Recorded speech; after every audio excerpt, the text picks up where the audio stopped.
Fidelity. What's it cost to invest with the Fidelity app? Start with as little as $1 with no account fees or trade commissions on U.S. stocks and ETFs. That's music to my ears. I can only talk.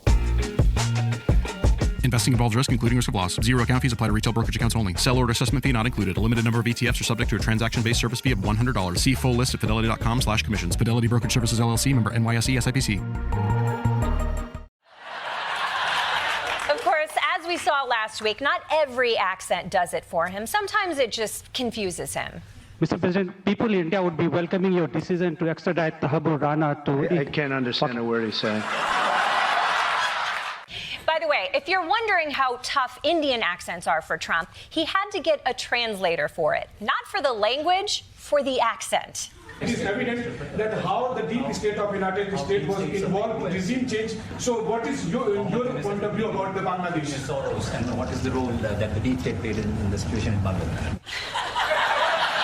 I can't believe Doge is going around looking for inefficiencies. Meanwhile, Trump has an English-to-English translator.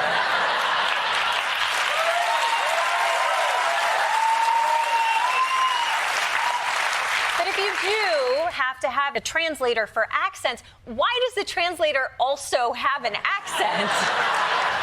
Maybe the plan was to have a string of translators with slightly less of an accent until they finally got to something Trump could process. Eventually, it'll just be the word Bangladesh written across the boobs of a swimsuit model.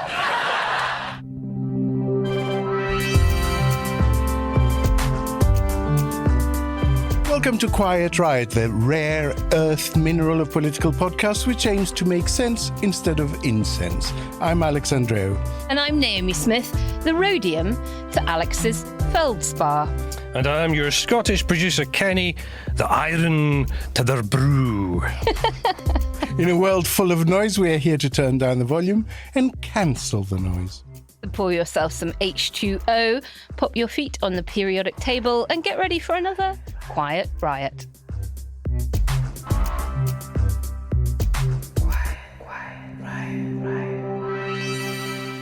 Hello and welcome to Quiet Riot. I'm Alex and I apologise for all the chemical jokes. And I'm Naomi, back from my break, and so relaxed I don't even mind the elemental humour. Whereas if I have to hear another one from Alex, I'll bury him.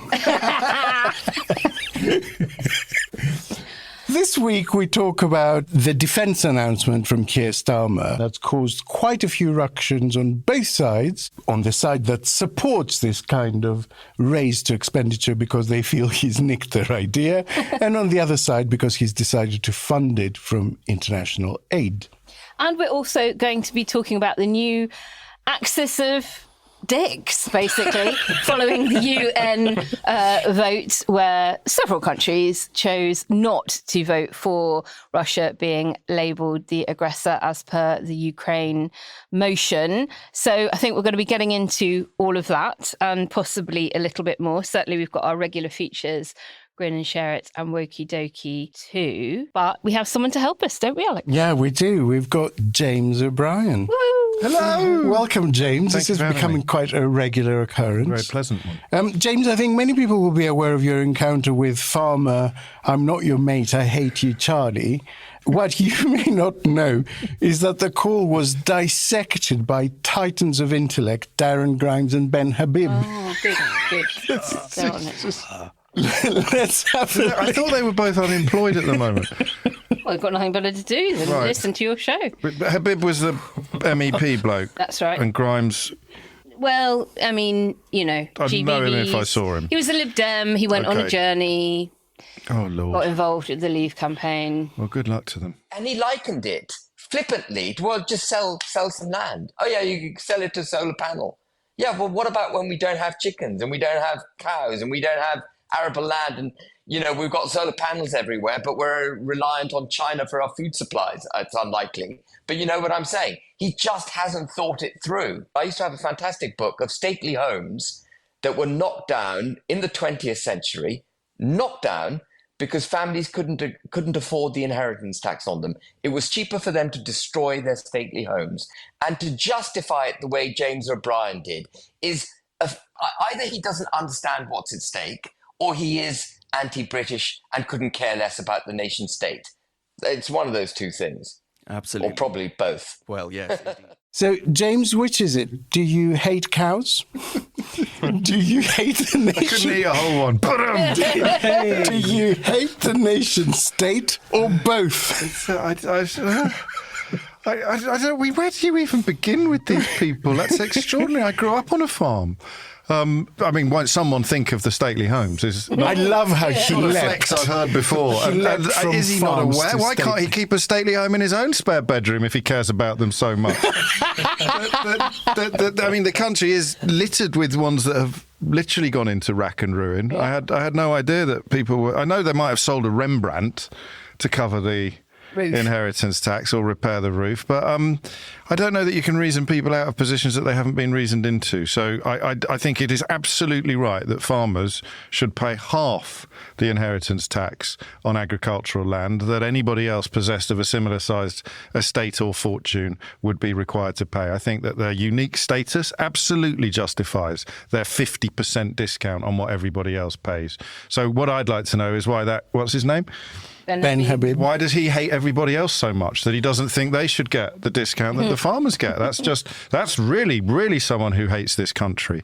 As a vegan, I get but what won't you think about all the cows and the pigs and the chickens, Naomi? They won't exist if everyone goes vegan. As opposed to living in horrible conditions only to get slaughtered. Exactly, only to get slaughtered. We never had this conversation about coal miners. I don't know if anyone's noticed this, but nobody ever said, what's going to happen to all the coal miners if all the coal mines shut? And all the farms, of course, are not going to shut, quite the opposite. Fascinated by the way that some members of the population get defended by right-wing clowns pretending to be patriotic and others get thrown under the bus. My current favourite is the idea that poverty does not exist in this country, and anyone claiming to be poor is swinging the lead and living on tenants' super and flat-screen televisions, unless they're telling you that they can't quite afford to pay the school fees anymore since VAT got introduced. In which case the struggle is real. Quiet, riot. Yesterday, the Prime Minister confirmed that his government would increase defence spending further and faster than previously planned, 2.5% GDP by 2027 from 2.3%, rather than by 2030. They also have an ambition to reach 3%, quote, in the next Parliament. The funding from these proposals will largely come from, we're told, cuts to overseas aid, which had already been slashed by the last government. According to YouGov, British voters are extremely supportive of the move. But charities have highlighted the risks in yet more cuts to initiatives aimed not only at enhancing international stability, but which can boost UK soft power. Indeed, former Labour Foreign Secretary David Miliband, who now runs the International Rescue Committee, said the move was a blow to Britain's proud reputation as a global humanitarian and development leader. Answering questions from the media yesterday, Starmer was at pains to say this was not a decision he wanted to make, but given the increasingly dangerous international situation, he had to prioritise his primary duty, the safety and security of the UK. So, is this a necessary evil or more pandering to reform? What will the impact be on UK soft power? And perhaps most importantly, how will this money be spent? James, we'll come to the aid bit in a moment, but on the defence portion of this, do we know yet what this extra defence spending will actually be spent on? Well, I don't. You have to hope that somebody does. But it is very, very early days, and I suspect that you're just looking at some sort of recruitment drive and then spending a lot of money on ordnance. But it's hard to argue with that bit of the logic, especially given Trump's comments. I think maybe I will argue with it a little bit. There's been quite a lot of talk about troops on the ground in Ukraine, and we don't really have many. And so for me, it's all about comparative advantage. Surely we ought to be sending weapons, and maybe weapons that we're about to retire anyway, and then the spending can go on replacing those. And we give Ukraine the weapons it needs to actually win, which could turn out to be the bargain of the century, because keeping soldiers on the ground, committing troops we don't have, standing armies costs a lot of money. I mean, it really does cost a lot of money to indefinitely keep troops there. If you think about the Korean War, you still got US troops there, and it ended in 1953. So I think it does matter what it gets spent on, and I think it really ought to be spent on the comparative advantage. No, I'm sure that many generations have come and gone, but you know the point that I'm trying to make. I love the idea. It's a 90-year-old rifleman. Yeah, so I don't know. I just feel take your point. Ukraine has been given enough to mean it hasn't yet lost, but not enough to actually win. And Russia is our major threat as a country. And so does it not make more sense to put the money into really resoundingly defeating him now, Putin? You know, I don't want to speak for all of the Russian people, many of whom I'm sure hate the guy. Defeating him in Ukraine, because we're not going to be defeating him. No, but in Ukraine. Do you know who I've been feeling very sorry for this week? Francis Fukuyama. Yeah. Well, it didn't end, did it? It really didn't end. And that, I think, is part of my answer to your question. The idea that history was over because the Cold War was over, the Berlin Wall had come down and liberal democracy had prevailed over the extremities of fascism or communism was irresistible in 1989. But this isn't just about Ukraine. This is about recognising that we're returning to an unsafe world. We're returning to a world where big powers like obviously Russia and China, but now you factor the unpredictability of the United States. Yeah. I still balk slightly when I say things like that out loud into the mix, and therefore the UK in particular and Europe, even more importantly, need to create a permanent and bigger military capability. So that's why I was a bit glib with response to your question, because you presume that they know this, and yet you're right that the detail hasn't yet been shared with us. I mean, they're doing a comprehensive defence review. Yeah. That would imply they don't entirely know what the money will go for. So what you're looking at is an in-principle decision that we're in an era. Effectively, the message they're giving is we're in an era where hard power matters more than soft power. And it's hard to disagree with that assessment of the world right now. At the same time, I would say that there's something quite performative about this, right? We're discussing it as if it's real. But actually, they were intending to go to 2.5 by the end, by, I think, 20... Well, the previous government... 30 or whatever. No, but Starmer had said by 2030. So what they're doing is moving some money around columns, I think. I think a lot of international development aid will have been earmarked for Ukraine anyway, so they move that to another column so they can add it to defense. I think a lot of the stuff I did look that up, actually, and there wasn't a huge amount allocated to aid for Ukraine. It was like 700 million. Budget. It was, it wasn't negligible. So what I think is going on here is they're basically... in the same way when people used to go visit the Tsar, they used to wrap a Fabergé egg to sort of please him. This is what's happening here. This announcement has been pushed forward basically in order for Starmer to be able to go there and say, look, I am moving in the direction you want. Now, please give us more time. Because that's the ultimate outcome, right? They're just trying...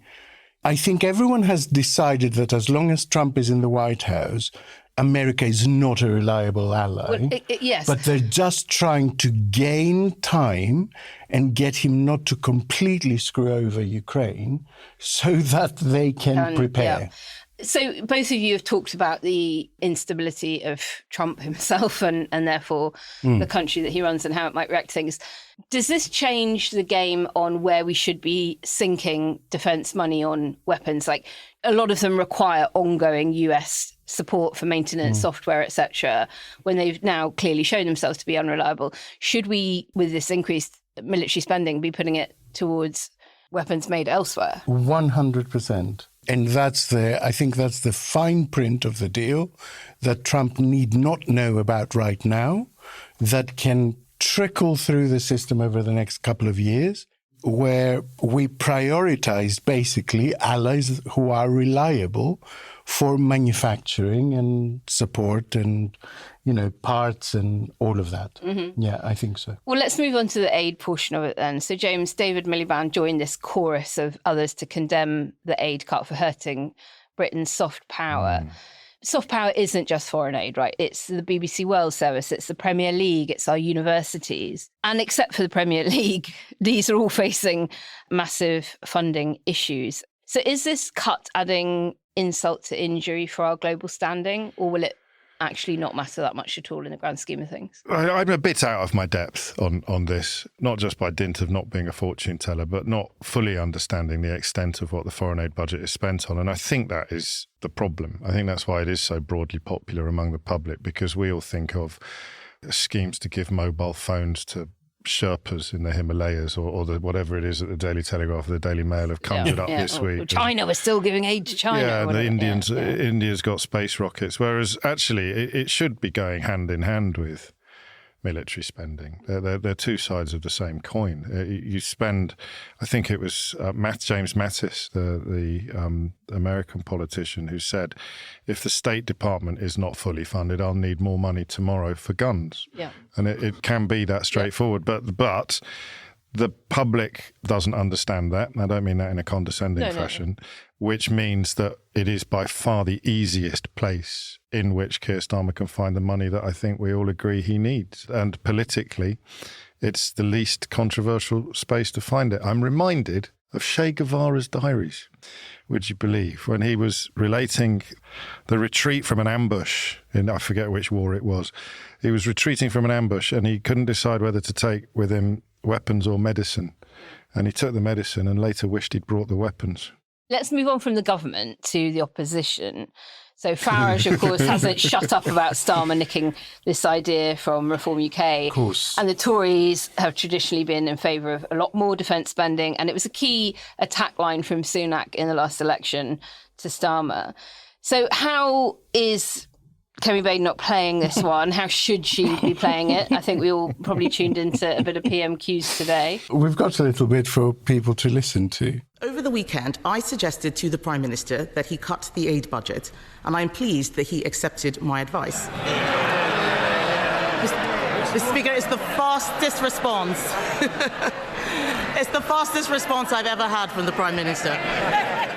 Prime Minister. I'm going to have to let the Leader of the Opposition down gently. She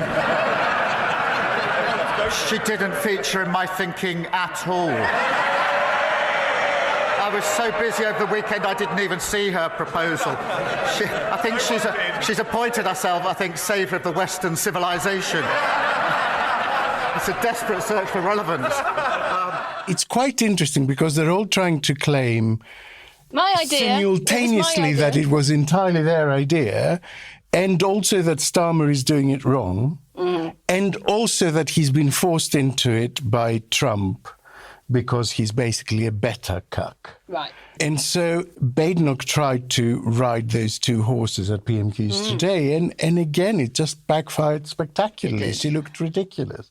It's like, do you support it? Do you not support it? She can't process it. I also, on the funding thing, just by the by, for people who heard it, I struggle with maths. I don't think she understood what the attack line was on the funding. I think someone had it was as if someone had given it to her. And she didn't know how to operate the weapon. So it's worth listening to it again with that in the back of your mind. But I've had 364 callers on LBC over the last 20 years, all of whom have insisted that we should cut foreign aid. Many of whom would have also added that we should spend it all on defence. The Daily Mail has claimed the credit. I thought you were going to say today. Well, not quite. My monologues are quite long, Alex. And the Daily Mail has claimed credit for it today. I'd be amazed if the Daily Telegraph hadn't. I'm sure Rupert Murdoch has paid many people over the years to call for this. Every military leader we've had since I was a lad has called for higher military spending. Some of them would have said, let's take it out of the foreign aid budget. So it's bollocks, really, of Farage and Badenoch and the rest of them to come. It's still quite funny because they are incapable of giving Starmer credit, even when he does exactly what they wanted. Well, exactly. They still can't bring themselves to say, and followers, yes, all right then. Followers will believe all of both and any or many of them. But the bottom line is the world changed last week. The world changed in ways that nobody could have foreseen. And Starmer has done the thing that he's actually quite good at, is that when the facts have changed, he's changed his mind. Quiet Riot. This episode is brought to you by Abercrombie. There's nothing better than the perfect jean and going out top combo, or an outfit that perfectly matches your plans. Abercrombie's relaxed jean goes with every occasion. Date nights with something lace, or daytime with a cozy sweater. And their barrel jean will surprise you. It's the trend that will become a staple in your wardrobe. Abercrombie denim comes in tons of rises, fits, and washes. Find your perfect pair online or in store. Quiet. Riot. I also particularly enjoyed Kemi Badenoch. Did you? Yes, I think because you talked about it, her speech yesterday. We can no longer hide behind vapid statements that were, at best, ambitious 20 years ago and are now today outright irrelevant. It is time to speak the truth. The world has changed and the UK is not ready. We may be witnessing a more fundamental reset, perhaps a return to the world of the strong and the weak. And in such a world, we must not be weak. National interest means a strong military and a strong economy. A recognition that if our supply chains are overly exposed to those who do not share our values, our country is at risk. Strengthening Britain must be the principal objective at the heart of everything we do. That means not elevating internationalism or progressivism above our own national interest. It was very interesting. She got wind of the She got wind, basically, that he was about to announce it, I reckon, the night before. Right. Scrambled to arrange something very hastily the next morning so she could come out 2 hours before and say, I dump you. That's beautiful, isn't it? That's exactly what she did. That's the mentality, right? Reports, the early releases to the media on her first ever foreign policy speech didn't mention Ukraine. and so obviously everyone is focusing embargoed on until we can get it right. Imagine? And then she stands up and obviously has to not just mention Ukraine but open with Ukraine. That have you seen the rumours about who wrote that speech? Yeah, Niall Ferguson. Yeah, who is a great writer, albeit that in terms of what he can do with words, not in terms of the thoughts. He's not incoherent. But I imagine that he wrote a coherent speech, and then they had to insert all this late arrival stuff into it, which rendered it, if indeed it was him that wrote it, which rendered it incoherent. But it's all in the delivery as well, and she's no good at it. She channels the worst of Liz Truss and Penny Mordaunt. Yeah. So there's 50% Penny Mordaunt standing on the conference stage shouting, fight and stand and stand and fight and stand and fight and stand and stand and stand and fight. And 50% Liz Truss going, we've got 10.5 minutes to save Western civilization. And that's her. That's Kemi Badenoch. And her particular slant, which is the thing that drives me batty, is that she wraps it all in a sort of teenage YouTuber where everything she says is like a truth bomb or a mic drop. Yeah. Right. She's waiting for animated things to appear next to her face on the screen, isn't she? Thumbs up and hearts, or a big bell ringing, or a big, that's it, a heart throbbing, or an arrow pointing. Right. But on the foreign aid cuts, like so many of it is intangible in terms of benefit. Like we can't point to people who were never displaced and put a dollar value on that. I'm sure academics have tried, but you and I can't easily. What do we get from soft power? Obviously, there are some international influence. There are probably economic benefits, but it feels to me like it must be cheaper than hard power. Like a single Storm Shadow missile costs $1 million. A modern fighter jet, 170 million. International aid has always had a relatively small budget, but presumably does have huge value. Intangible is the problem. I spoke to a guy today, Bulama Bakati, who I have enormous pleasure and privilege of him ringing my show occasionally, and he's worked for the Tony Blair Foundation. He's did his PhDs and he's written columns for Nigerian newspapers, and he's now working, I had no idea, he's working in de-radicalisation of ISIS fighters. So he's one of those extraordinary academics who spends half his life talking the talk and the other half walking the walk. And they're quite low-level ISIS fighters, some of whom would have been coerced or kidnapped into service, but they still need to be de-radicalised and reprogrammed. And how do you know?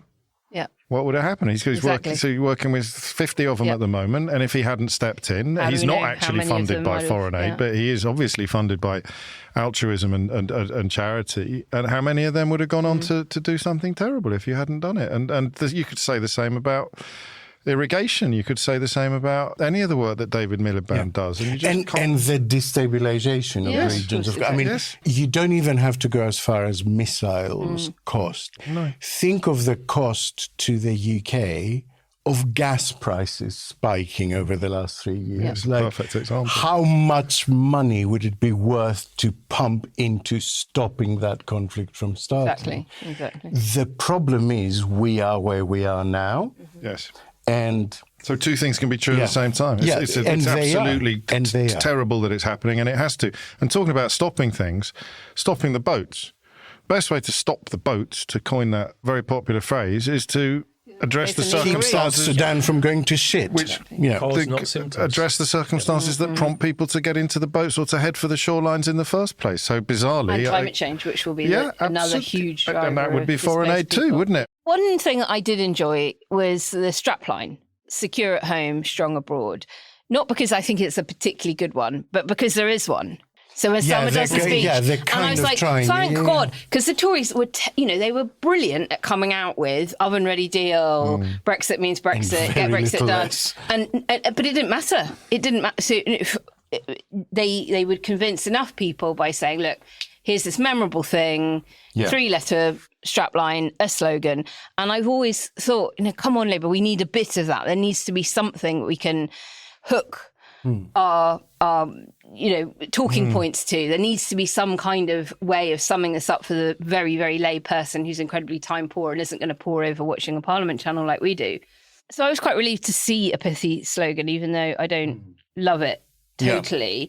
It's a step in the right direction for sure. Now, what needs to happen is the Labour ministers and the Labour MPs who go out there to do media, they have to say it and say it. Yeah. And for me, the real obstacle is that progressive politicians are more conscious about looking like prats to the presenter who has heard this 100 times. And right-wing politicians understand that they're not talking to the presenter, they're talking to the people at home, and the more they repeat it, the more it will be heard and absorbed. And so even when Labour come up with decent sort of comms messages, they're then not repeated. Everyone goes off the reservation and sort of rephrases it in their own freestyle way. They've been bloody disciplined on... We will not rejoin the single market, the customs union. There will be no return to freedom of movement. $22 billion black hole. They've been very disciplined. So let's hope they pick this up and run with it, because I agree.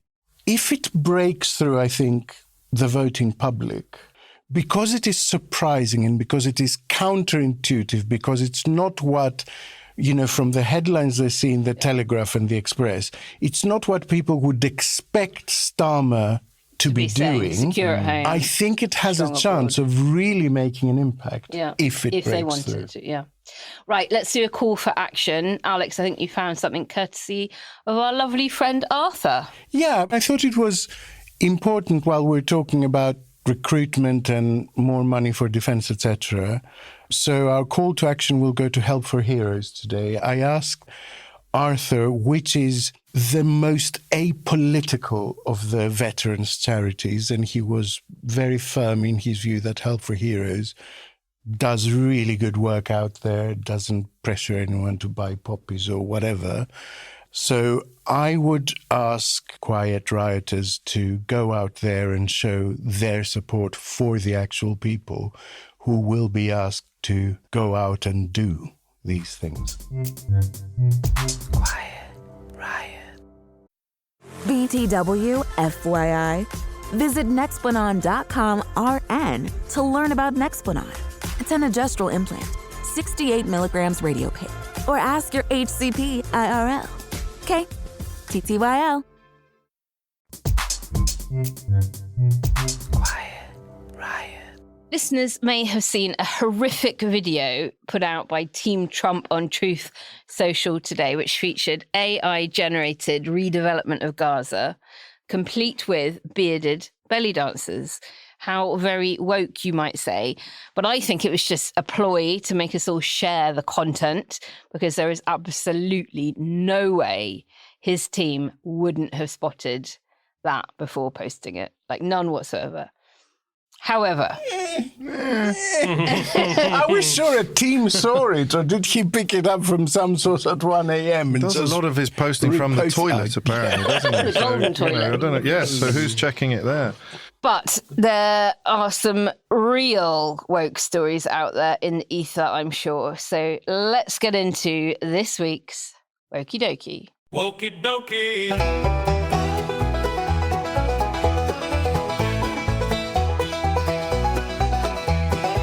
Wokey Dokey. Alex, what has woken you up this week?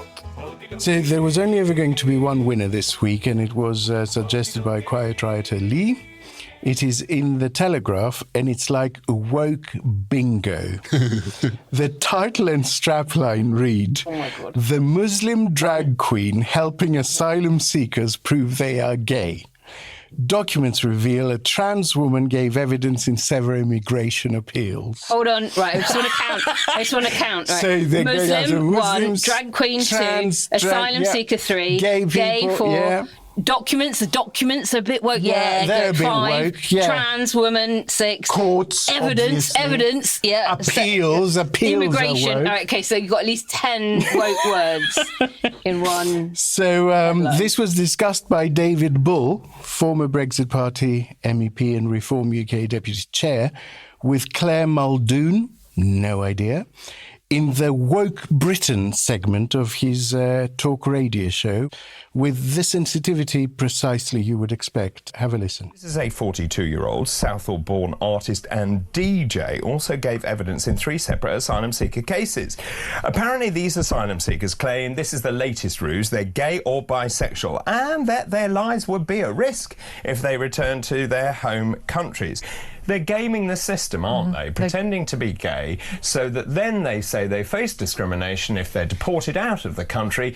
It's unacceptable. My understanding of this, the claimant was believed to be a gay man because although the pair did not speak to each other in English, I mean, this is just ludicrous, the Bangladeshi man used queer terminology, including top, bottom and verse. Oh, my I've goodness seen him me. flirting with other men in the club scene, and this is something that cannot be put on, apparently. Yes, it can. Yeah, but my point is, who is this drag queen? I've no idea. What they don't say in that is that the drag queen in question worked for a sexual health charity and had been friendly with the applicant for over a year. Okay.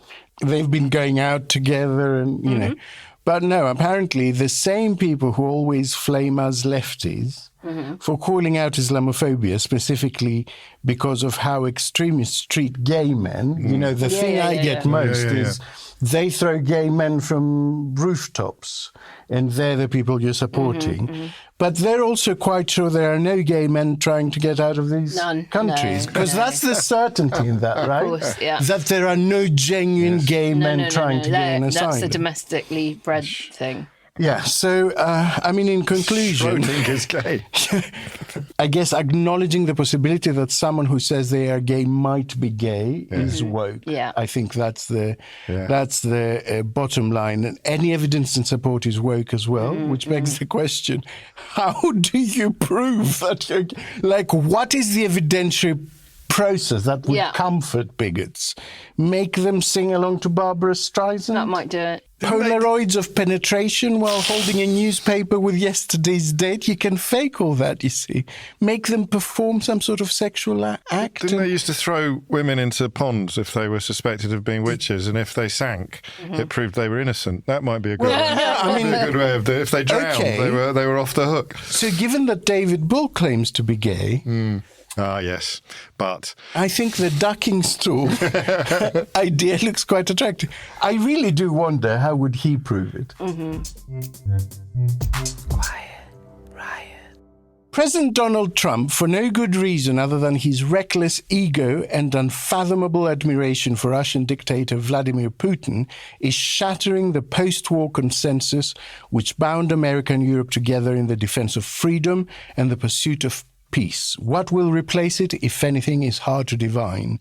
So wrote Andrew Neil this week, who spent the pre-election period writing pieces like Flip-Flopping Kamala's Primetime Humiliation, The Return of Trump Will Spark an Anti-Woke Revolution That Could Transform the World, and Elon Musk Threatens the Most Useless UK Government in Living Memory, Bring It On. So I guess we are now firmly in the find out stage of the FAFO equation. But Schadenfreude at seeing leopards eat faces outside. Not to seem all Lord of the Rings about it, but the forces of darkness do seem to be amassing. Now, there are risks to linking hands across the world like this for all the far-right people, especially with the heaviest contender trying to make the leap of faith first. Yeah. If Trump implodes, the credibility of all those who have chained themselves to him takes a hit. But what if, by some measure, Trump is seen to succeed? What does that do to voters in Europe and beyond?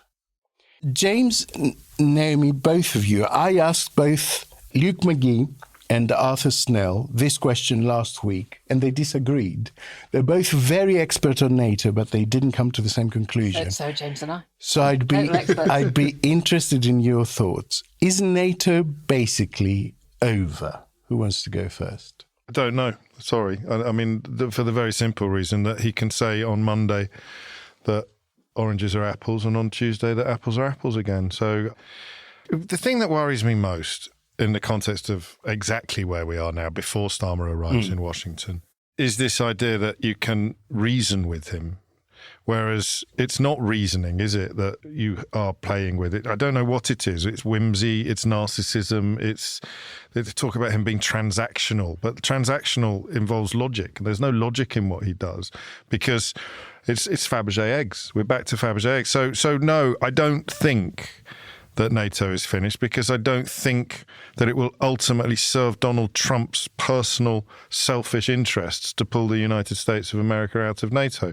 And ultimately, that's all that matters. So if you were to follow a logical train from all the things he's said and all the things he's done, then yes, NATO is over. But using logical trains when analysing Donald Trump instead of using... it's pointless. is pointless. And so until someone makes a compelling case for it being in Donald Trump's personal interest, if he gets to keep the money that they're currently spending on NATO, if he gets the win, or that someone in NATO has offended him 300 years ago and he's coming back for his vengeance as he's done with Zelensky and others, then yeah, maybe. But until we know what would be the impact on the utter and supreme self-interest of Donald Trump, then even NATO is subject now to that caprice. And that is simultaneously terrifying, but also grounds for cautious optimism that the game's not necessarily up yet. Yeah, I mean, I don't think it needs to be over. NATO decisions are made by consensus, not unanimity. So there is that. And the US going rogue is a huge deal. Like, it is, of course, this is an incredible change of geopolitics. And I don't see why it should be the end formally of NATO.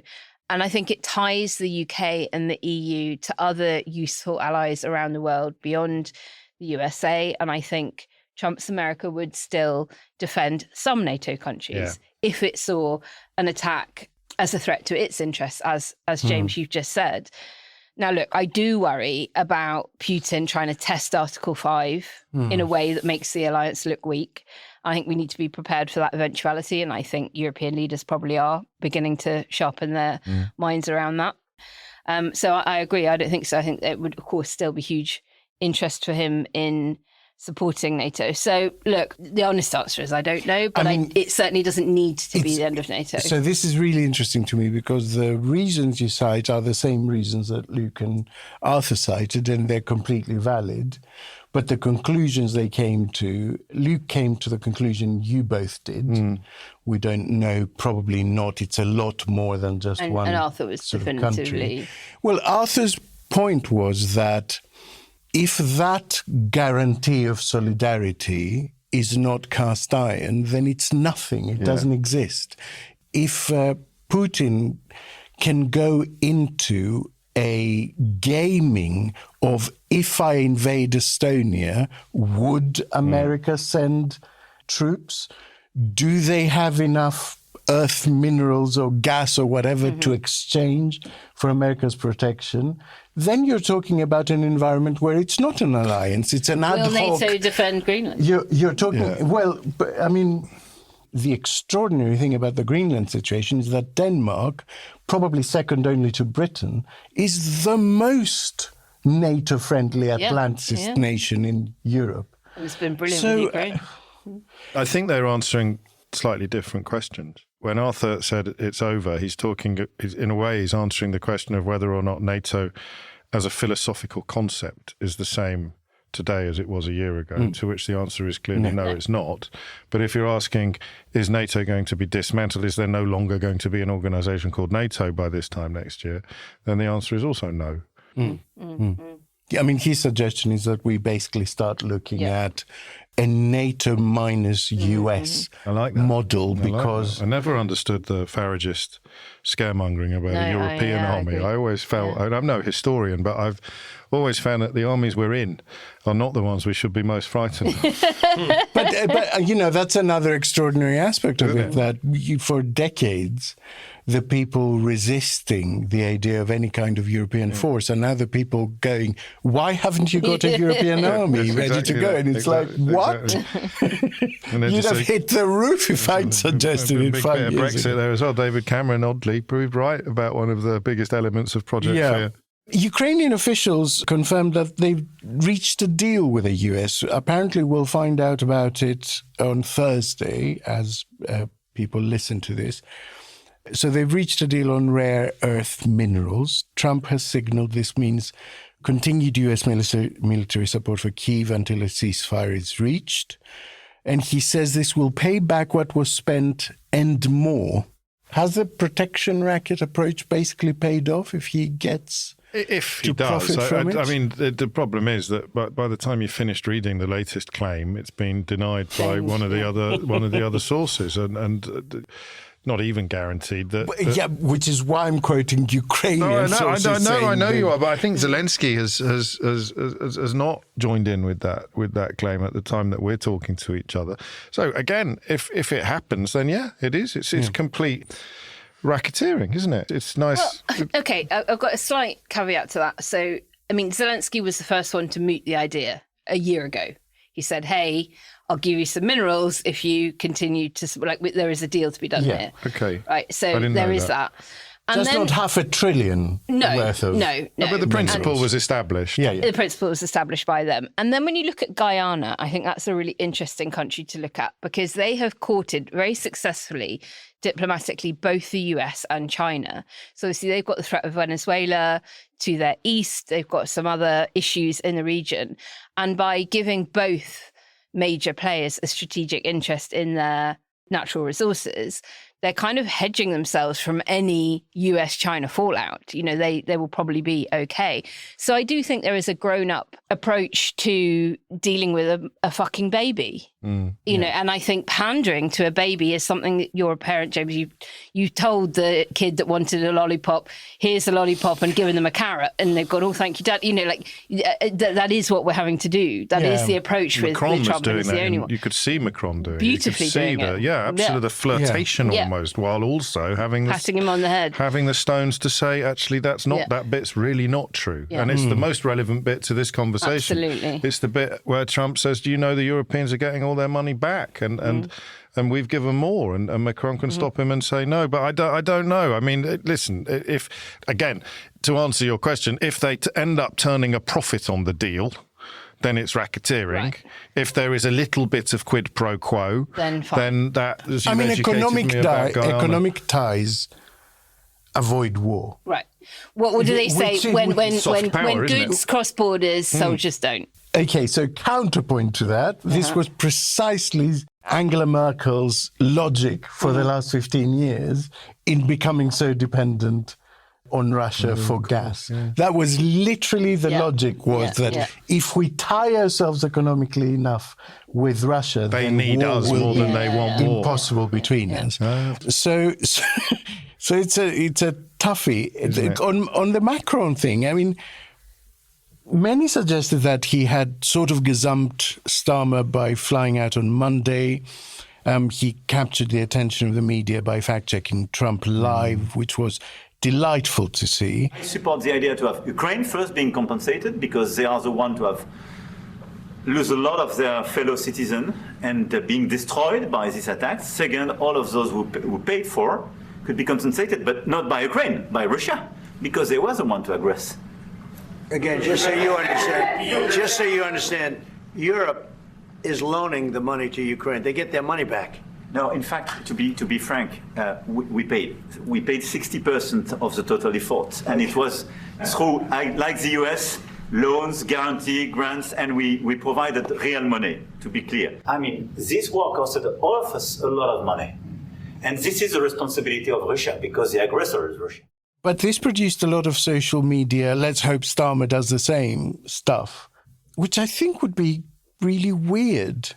Because it's really not Starmer's style. I mean, I can see it being really a terrible moment if Starmer... Oh, yeah, really cringe if he tries to do a If he forces it, it will be. But if he turns up in full barrister mode, we'll be fine. So if he says something that is egregious or demonstrably false, Starmer will address that, one hopes, in his characteristic way, in a slightly less Gallic fashion. But he wouldn't. I don't think he'd let something huge slide. I could be wrong, and if I am, then I'll be the first to condemn him. But it's not.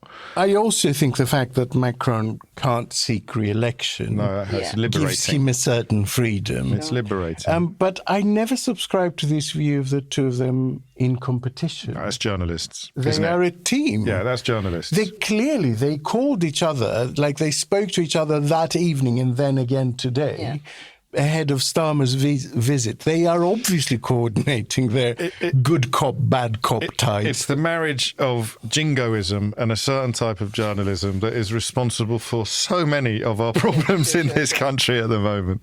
I mean, I hope that they have both agreed we've got to treat this guy like a toddler and pat him on the head and give him a biscuit. give him a little rusk. Yeah.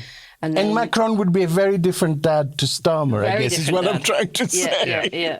But I'm sure they will have had that conversation with each other about there is zero to be gained from riling this guy up too much. And that doesn't mean you can't do what Macron did and point out when... Did it so charmingly, which is what I should have said instead of Gallic, really. Less charming. Okay, so what... Let's assess this before we are told by both the Telegraph and the Guardian that Starmer's visit to Washington was a complete failure for entirely different reasons. What is he looking to come back with, right? What would be considered a success and what a failure? Well, the success ultimately is to stay in Ukraine for now, to keep supporting Ukraine for now, with the ...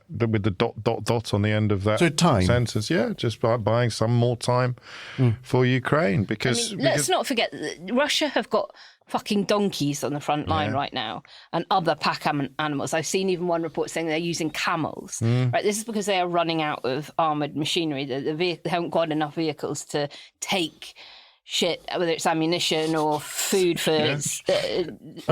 Whatever. You can tell I'm a real militarist here. I don't really know much about war, but I love that there's a kind of pecking order when they get to the alpacas. They're fucked.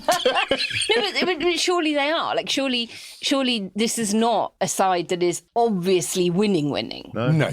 And yet all of the media write-ups, I even hear very pro-Ukrainian journalists, Channel 4 News and others report on, Russia are winning, Ukraine are losing. It's not true. Like, it is not true.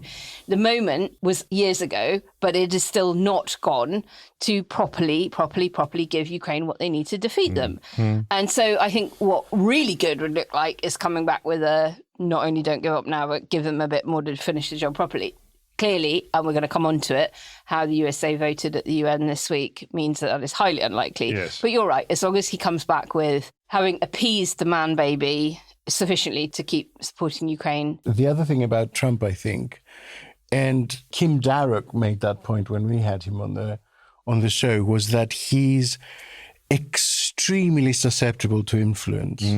If you say something to him that makes sense... And it's made sense in his head, and nobody else knows what he means, like the domes. And you talked about it with the Arthur. Golden Domes. Somehow the domes have made sense in his head. The Golden Domes in Ukraine that are destroyed. He mentions it every... And you don't know what the fuck he's talking about. Yeah. You need to be the last person that he spoke to, really. Yeah. Basically, which is extraordinarily, for completely different reasons, a trait he shares with Johnson. Yes. Johnson, because he didn't like to say no to anyone. But they have that thing that, like, literally the last person to talk to him before the big moment. And Johnson also didn't like the detail. He didn't like to read things. Exactly. It's not the only thing, is it? It's not the only thing. It's just, I can remember for about an hour the last thing somebody said to me. I cannot read through reams and of seemingly policy they share Cummings as well.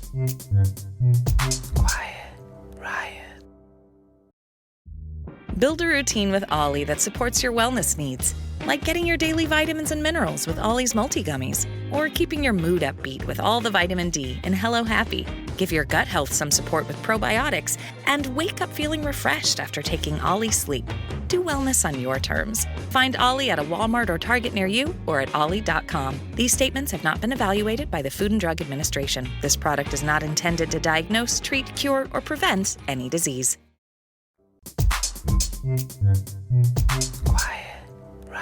We need to also talk about the election in Germany, I think. It's all of a piece. The AfD did well, obviously not as well as the hysterical UK media reaction might suggest. The Musk intervention, though, does not appear to have had much of an effect. Is that a comfort? I think it probably is.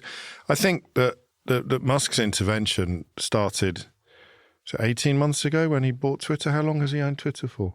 So the coming up to 2 years now. Yeah, so the astroturfing of that once quite valuable and evidence-based site, albeit with lots of problems, that's complete now. So his influence is not offering, because as an individual, I don't think many people in Germany are sitting there saying, be like Elon, or I'll do what he says.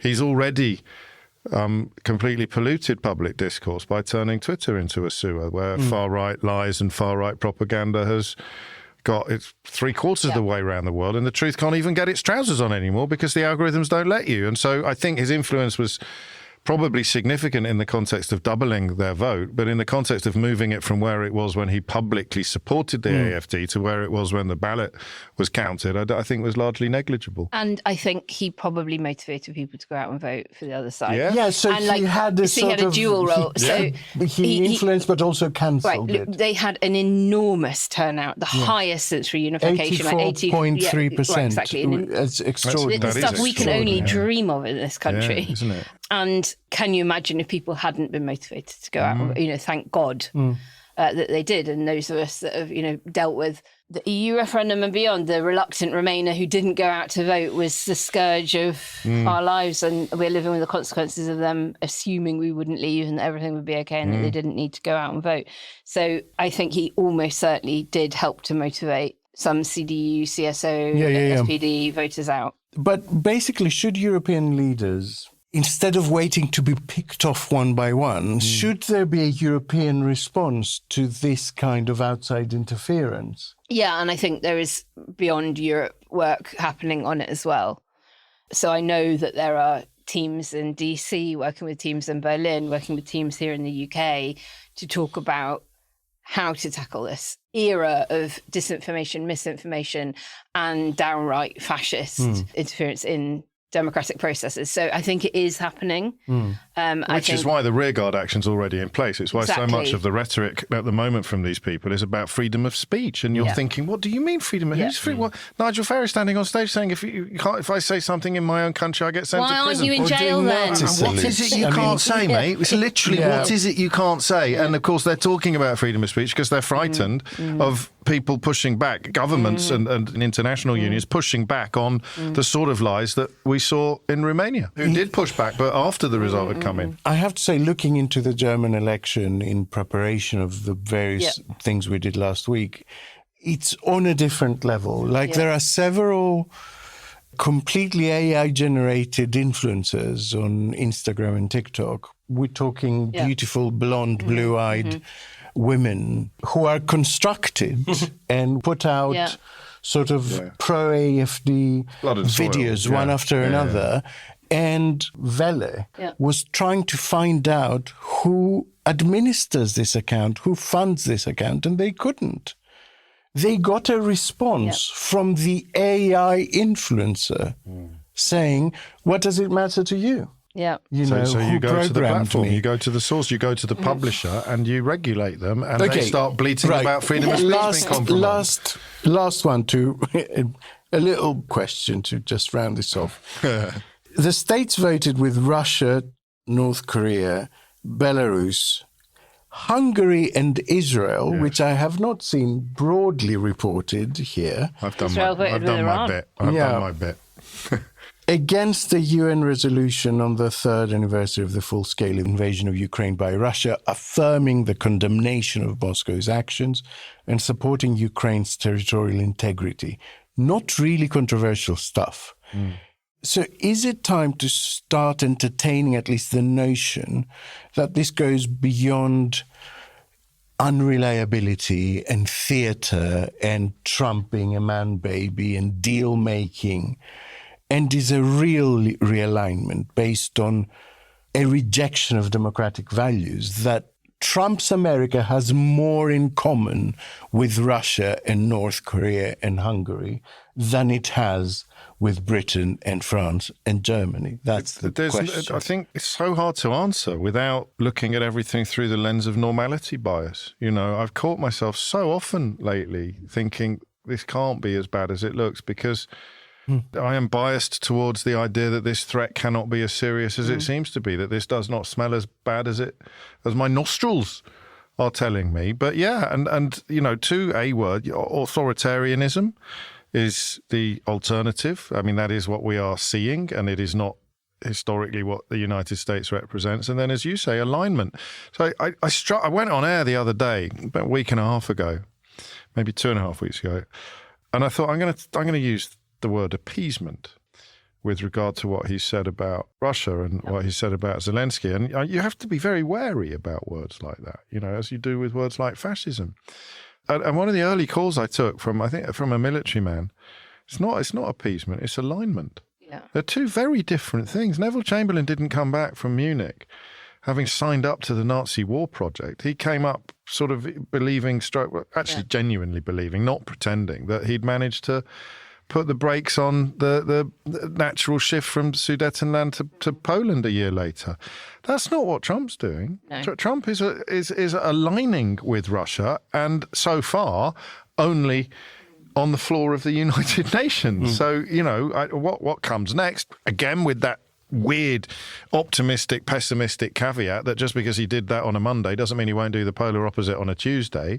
But yeah, I don't think it's impossible. I don't think there's any place for hyperbole. Yeah. Normally the tension between normality bias and hyperbole, I go on air with every day. I don't want to indulge hyperbole. I don't want to be blinded by normality bias. It's time to get them both out of the picture and just focus on what's in front of your very eyes. I have found myself adjusted because I'm very cautious about big, grand statements hyperbole about Germany in the 30s or whatever, because they always feel slightly ridiculous. But little by little, I am beginning to think, is this how people felt in the late 30s? They were looking at what was going on and they were going, this can't be what's going on, surely. No? I don't think that the UN vote was the day the world changed. No. I think it was the day people realised the world had changed. And I do think that Trump is very close to fascism. Yeah. And I would say it was the day he suggested ethnic cleansing of Gaza to put casinos. But that was the bit that I was like, what now? My partner and I had a party a couple of weeks before the US election in November. It was a sort of Halloween-y party. And at 3 a.m, when there were still lots of people partying away in our flats, my partner, who is not one to make a speech, fueled by alcohol, did. And he said to everybody, this could be our version of the last days of the Weimar Republic, and we all need to stand together next year because we do not know what is coming. But if it's going to be as bad as many of us fear, we've got to be together, we've got to campaign together, we've got to hold firm. And it feels now, a few months on, like that was a great portent of what was to come. It does. It absolutely does. Well, calls to action then, Alex. We need to give people something to do. And that was a great preparation of what I'm about to suggest, because I think my point throughout the last few weeks has been that the worst thing to do is to surrender to a sort of fatalism that this is coming, it's inevitable, And so the call to action is support UNICEF, support WaterAid, Oxfam, Doctors Without Borders.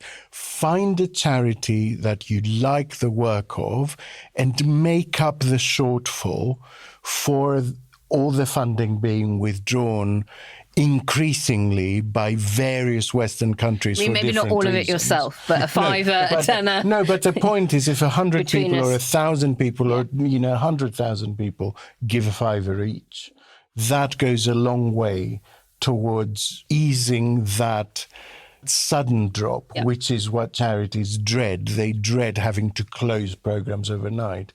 And so it's a very real way to show your support. And if we find out that during this period, people stepped up and donated a huge amount more to these charities, that also sends a political message, I think, about whether people value international aid or not, in real terms, not in writing in the comment section of the Daily Mail, but by putting their hand in their pocket and giving money.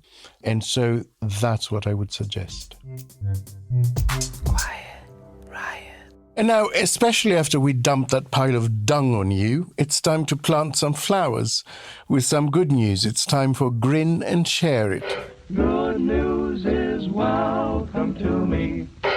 Bad news is hell come to me. Good news. I want good news. What have you got for us, Naomi? Well, actually, this came in from a listener, Lee. Thank you very much, Lee. Oh, the same one who suggested Wokey Dokey. He's having a grand day. Oh, good. Well, keep it up, Lee. Saves us all quite a big bit of research. It's a story that shows that there doesn't need to be any kind of trade-off between economic growth and net zero. We can grow, and we can grow greenly. Also says the CBI, the Confederation of British Industry, in a report that demonstrates net zero as a sector is growing 3 times faster than the overall UK economy, providing high-wage jobs across the country while cutting climate heating emissions and increasing energy security. The net zero economy grew 10% in 2024 and generated 83 billion in GVA, that's gross value added, which is a measure of how much value companies add through the goods and services that they produce. So also an answer to the productivity conundrum Indeed. as well. And so, 22,000 net zero businesses, from renewable energy to green finance, employing nearly 1 million people in full-time jobs, are also paying them well. So the average annual wage in those kinds of organisations is 43,000, which is about 5,500 higher than the national average. And the analysis showed economic growth and climate action go together, improving lives and livelihoods and, of course, planet. So thank you, Lee. Well done. That's a great story. Listeners, as ever, we'll drop a link in the show notes so you can share the story and keep them coming because it makes our job easier. Well, chaps, it's time to wrap up this week's Quiet Riot. James, as ever, thank you very much for joining us. Thank you for having me. It was lovely. Listeners, if you enjoy our content and are in a position to support us financially, then please remember to head over to ko-fi.com/quietriotpod, where you can sign up for as little as £5 a month, giving you access to behind-the-scenes meetings, our editorials, Discord channel, and more. And if you can't stretch to that right now, please leave us a review wherever you get your pods. Alex and I will be back on Sunday, but in the meantime, carry on rioting quietly. We love you lots and lots. Bye. Bye. Quiet Riot is an audio production by Cooler Heads with Naomi Smith, Alex Andreou, and produced by Kenny Campbell. Music by Mariana Sangeeta, artwork by Simona Canelu, and edited by me, Alex Reese. Quiet Riot is a co-production with Sandstone Global. Quiet Riot. Kenny, did you see I put a line for you in the intro as well as... I did, and it's 2 of the best lines of the year great. already. He wrote one, I wrote the other, so that's good. Thank you. Yeah. I actually laughed when out loud properly, which made me feel a little bit jealous. It's like, that's my job to be the funniest. No. Okay, doke. in 3, 2, 1, live.